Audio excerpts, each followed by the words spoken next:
Përshëndetje të nderuar zonja dhe zotrin, përshëndetje të dashur miq.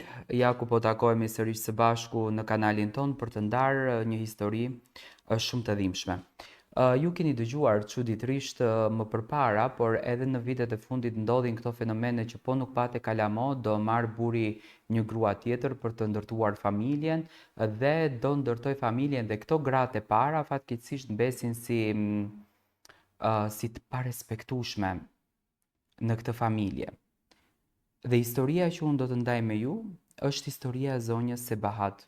Ajo ka shkruar për të ndarë një trishtim që në fakt ka përjetuar në jetën e saj. Quhem Sebahat. Jam një grua që ka kaluar në për fortuna që as vet nuk arrit t'i shpjegoj me fjalë. Kam lindur në një fshat të vogël të Kosovës, në një shtëpi modeste, ku na mësuan të ishim të ndershëm, punëtor dhe të mos flisnim kur kundër fatit. Durimi është bekim, na thonin. Dhe unë durova, më shumë se sa mund të përballoj një zemër njerëzore. Isha ende një vajzë kur u martova me shkuesi. Nuk e njihja burin tim, por besoja që me kohë do ta doja. Besoja se jeta do të më kthente dashuri, do të më falte një familje, fëmijë, lumturi. Hyra në shtëpinë e tij me ëndra të thjeshta. Të bëja një jetesë të ndershme, të ndërtoja një vatër të ngrohtë familjare dhe të lindja fëmijë që do të më thërrisnin nën. Por fati kishte plane të tjera për mua, plane të errta të padrejta. Në fillim burin tim e prisja me buzëqeshje. I shtroja sofrën me dashuri, i pastroja rrobat, i qëndroja pranë në çdo vështirësi, por dashuria që unë jepja nuk më kthehej mbrapsht. Marrëdhënia jonë ishte ftohtë si një dhomë pa dritare. Ai nuk më donte, nuk më shikonte as si bashkëshorte, as si shoqe, por thjesht si dikë që i përkiste shtëpisë për të punuar edhe për të heshtur. Më pas filloi presioni. Pse nuk lind? Ku është fëmia? Gjithmonë isha unë fajtore. Shkoja në për analiza, mjekime, barnat, më mbushnin sirtarët, ndërsa sytë e mi mbusheshin me lotë çdo natë. Nuk po bëhesha nën, dhe për këtë më shanin, më fyenin, më shikonin si një barë. Në vitin e 5 të martesës, ndodhi ajo që nuk e prisja kurrë. Një ditë, buri më solli në shtëpi një grua tjetër. Kjo është gruaja që do të më bëj baba, më tha. Ajo hyri në shtëpinë tonë si të ishte një zonjë, ndërsa unë u shndrova në shërbëtore. Ajo nuk më shikonte si njeri, edhe ai buri që kisha për krah për 5 vite nuk mi hodhi as syt. Nuk pata as një rrugdalje. S'ka prindër, s'ka as një pronë, as një mbështetje.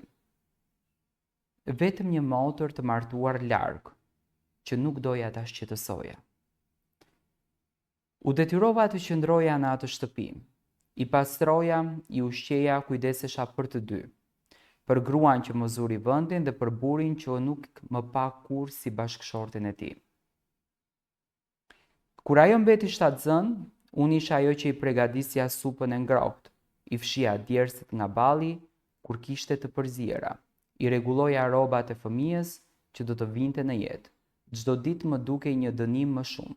Çdo natë qaja e heshtur me jastëkun që më mbante lotët dhe Zotin që i dëgjonte. Dhe kur fëmia erdhi në jetë, burit nuk i duhesha më fare. Ai me bashkëshorten e tij të re më nxorën nga shtëpia. Më dhanë një valixhe, disa rroba dhe asnjë fjalë falënderimi. Nuk më dhanë më asnjë të drejtë, asnjë qindark nga pasuria që ndërtova për vite me radhë. I kisha dhënë rinin, përkushtimin, dinjitetin, por asgjë nuk më kthye mbrapsht. E zhveshur nga gjithçka, e lodhur, e dërmuar, shkova në Suedi te motra ime. Ajo më hapi derën, më dha një krevat, një çaj të ngrohtë dhe më shumë se gjithçka më dha ngrohtësinë e një familjeje.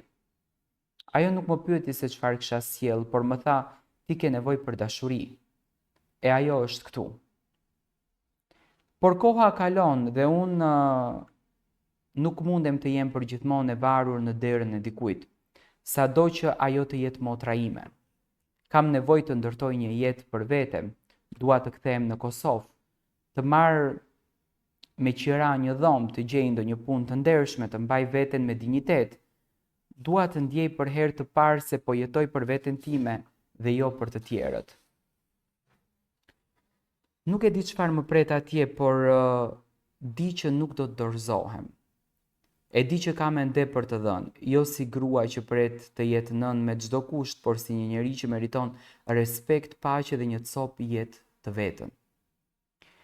E kam shkruar këtë histori jo për të kërkuar mëshirë, por për të treguar që edhe kur të vrasin shpirtin, edhe kur të flakin si një send pa vlerë, Zoti e ruan diku një grim drite për ty. Dhe atë dritë unë do ta ndjek me këmbët e mia, me forcën time, me gjithë dhimbjen që më ka formuar. Unë jam Sebahati, gruaja që nuk bëri fëmijë, gruaja që u ra, u tradhtua, u hodh në rrugë, por mbi të gjitha, unë jam gruaja që nuk u dorëzova kurrë. Këto janë fjalët e sinqerta që zonja Sebahat ka shkruar në redaksin time për të rrëfyer historinë e jetës së saj të dhimbshme. Fatkeqësisht fenomene të këtilla ne I kemi të stër dëgjuara në jetën tonë, zakonisht vite më herët ka ndodhur, po nuk do themi që nuk do ndodhin edhe tani, sepse shoqëria shqiptare në shumicën e rasteve, në disa mentalitete, në disa kultura jeton akoma në mentalitet provincial të rënd dhe kundërthuret le të themi ligjet kanonike me traditën e sotme, edhe mund të bëjnë dhe fenomene të këtilla. Unë kam dëgjuar raste të këtilla shumë, sidomos në për fshatrat e Kosovës, në disa nga fshatrat dhe në malësitë të madhe janë shumë aktive këto gjëra. Dhe mua më vjen shumë keq se sa duhet lëndohet zemra e një grua, se cila me sinqeritetin më të madh është martuar me shkësi vetëm e vetëm për të ndërtuar një familje apo për të çuar në vend dëshirën dhe fjalën një babait I cili ka dashur të mos ndikohet nga fenomeni mentalitetit, nga fjalët e rënda të qytetit, nga përgojimet si do të bëheshin për vajzën e tij nëse do të kthehej në derë të babait, edhe pse kjo zonjë e cila ka ndarë këtë histori, që në fakt është një guzim shumë I madh, ka treguar që nuk ka patur vend se ku do të shkonte, sepse pas martesës prindërit e saj kanë ndruar jetë. Unë mendoj që ne jetën duhet ta pranojmë si ajo të na vi, me fëmijë pa fëmijë, sido që të jetë, është e bukur që në fund të ditës ne do marrim dashuri nga njëri tjetri dhe jo tek njerëzit të krijojmë dhimbje të këtilla si zonja Sebahat.